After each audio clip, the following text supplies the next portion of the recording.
Hola, bienvenidos.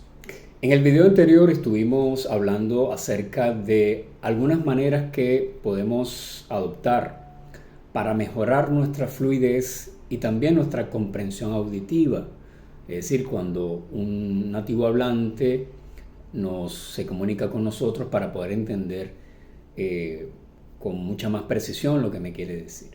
Y decíamos en ese video que generalmente no entendemos porque cuando aprendemos una frase o aprendemos una estructura gramatical, la aprendemos de manera lenta y la pronunciamos de manera lenta, y también cuando nos las enseñan de esa manera.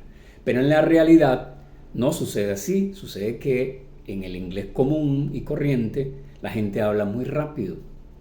Entonces, eso tiene una razón de ser, y es que durante una conversación existen cosas que se hacen o que se pronuncian que se llaman reduction y también linked sounds. En el video de hoy vamos a estar hablando específicamente de reduction, y en futuros videos vamos a incorporar lo que son linked sounds. Estas dos maneras de conversar o de hablar hacen que el hablante hable de una manera más rápida, lo cual dificulta para una persona que no es nativa el entender. Y también eso hace que la persona que habla el idioma de manera natural, el nativo, hable de una manera más natural al hablar. Entonces nosotros, como aprendices del inglés, debemos también adoptar estas formas por dos razones. Primero, para entender lo que me dicen, y también para hablar de una manera más natural, que no suene con un acento extranjero muy fuerte. Hoy nos vamos a enfocar entonces en lo que es reduction. ¿Qué es un reduction en inglés? Una reducción.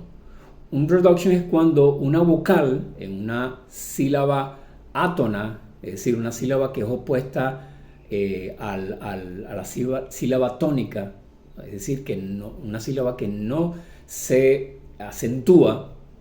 Entonces, cuando esa sílaba aparece en una oración, en una frase, se pronuncia en inglés de dos maneras: con la schwa, que es un símbolo que identifica ese sonido, y una i corta en inglés, o simplemente desaparece de la expresión, no la usamos, no la pronunciamos. Entonces, en inglés sucede mucho eso.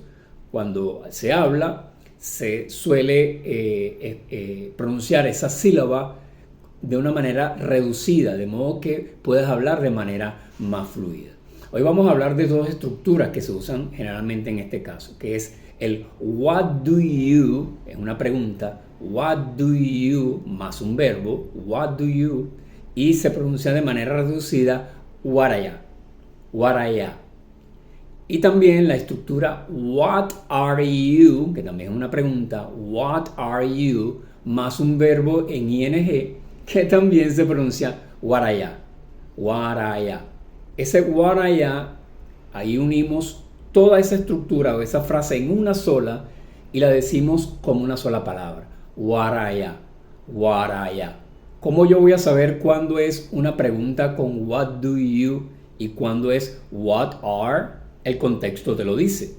Cuando sea what do you, eso va seguido de un verbo. Y cuando sea what are you, va seguido de un verbo, pero en ing, que indica acción. Entonces, en este caso, ambas estructuras de preguntas se pronuncian what are ya. Es como una D débil, una D muy, muy simple, se reduce bastante esa D, ese sonido de la D, ¿ok? Entonces, what are ya. En ambos casos se pronuncia de manera similar o igual. Veamos el primer ejemplo. En el primer ejemplo podemos leer la pregunta what do you do? What do you do? Pero no lo vas a escuchar así, sino que simplemente vas a escuchar what are you do? What are you do? La respuesta para esa pregunta es I'm a teacher. Si a mí me preguntan what are you do, yo digo I'm a teacher. El siguiente ejemplo es what are you going to do tonight? What are you going to do tonight? Cuando lo reducimos decimos what are you going to do tonight? What are you going to do tonight? What are you going to do tonight? Si me hacen esa pregunta, yo respondo, I'm going to stay home, por decir una respuesta, puede ser cualquier otra respuesta. El siguiente ejemplo, volvemos con la estructura del what do you y decimos, what do you want to eat? Y en reducción decimos, what are you want to eat? What are you want to eat? La respuesta es, I want to eat a salad. El siguiente ejemplo es, what are you doing? Y de manera rápida en la reducción decimos, what are you doing? What are you doing? Respuesta para esa pregunta puede ser cualquier otra respuesta, dependiendo de lo que estés haciendo. Si te hacen esa pregunta, dices, I'm working. I'm working. Entonces, repasamos de nuevo. What do you do? What are you do? What are you going to do tonight? What are you going to do tonight? What do you want to eat? What are you want to eat? What are you doing? What are you doing? What are you doing? Entonces, de esta manera nosotros aprendemos la reducción que nos va a enseñar, nos va a permitir tanto comprender lo que me están diciendo y también hablar de una manera más natural.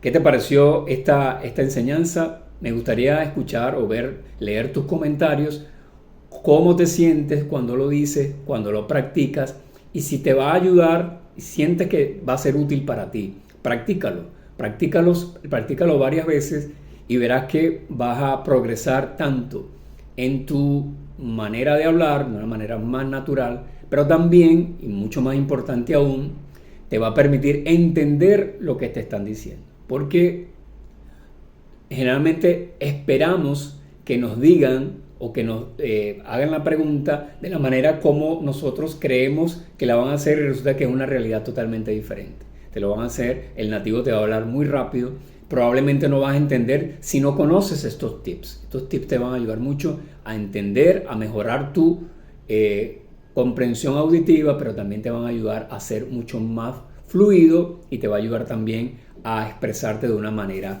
más natural.